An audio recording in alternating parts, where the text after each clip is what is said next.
So I wanted to end this by having you read or perform a bit of Hugh's monologue, and just to give a little context for this. So Hugh and Henry have met. They spent the night together, and it turns out that they have a connection far beyond physical attraction. And Henry tells Hugh, "I really want to get to know you," at which point Hugh runs away. And Henry is very hurt by this. And after a couple of weeks, he receives a letter from Hugh in which Hugh is away. And it's because Hugh wants Henry to know the worst of him, because he wants to be accepted fully for who he is. And so this is part of the letter he writes to him. And the first part of it describes the moment when he hit rock bottom in New York, when he was a strung out junkie and turning tricks to support his habit. So if you need a moment.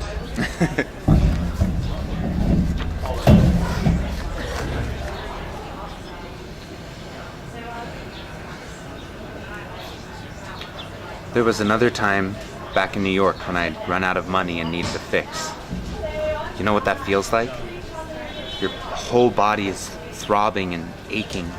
Your mind is running like a hamster on a wheel, and your skin crawls, and you're one breath away from a panic attack. I was walking around the village, desperate for money, and I remembered the piers. I don't know if you know New York, but there are some abandoned piers on the Hudson at the end at the edge of the village where all the gay guys cruise. Some of them were hustlers, and I thought maybe I could turn a quick trick. It was the dead of winter, Henry. The piers were deserted. I wandered around, freezing and sick from withdrawal. Finally, I walked to the edge of a pier and looked out the river and thought, I should jump in. It was so cold I knew I'd be dead in minutes. But then a guy tapped me on the shoulder. Big guy, middle-aged, not a clone, some closeted blue-collar worker wanting to get off. He handed me $20 and I let him fuck me, standing against a rotting wall in a dark corner of a pier. It was so cold we didn't undress. He unzipped and pulled down my pants and briefs just enough to let him in. He spit on his dick and slammed me against the wall and came in 10 grunts, then left me there, the money for the fix in my pocket, his cum running down my leg. When we were in your bed, I looked into your eyes. I saw myself in them and I felt forgiven. I know that doesn't make any sense. How could you forgive me for things you didn't know I'd done? Why would you forgive me if you did know?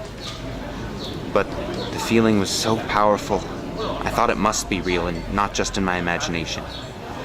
Then, afterwards, when you said you wanted to know me better, I panicked. I knew if you did know me, knew everything about me, you wouldn't look at me that way again. So I ran. Thank you. Thank you. It's just been a pleasure. Yes.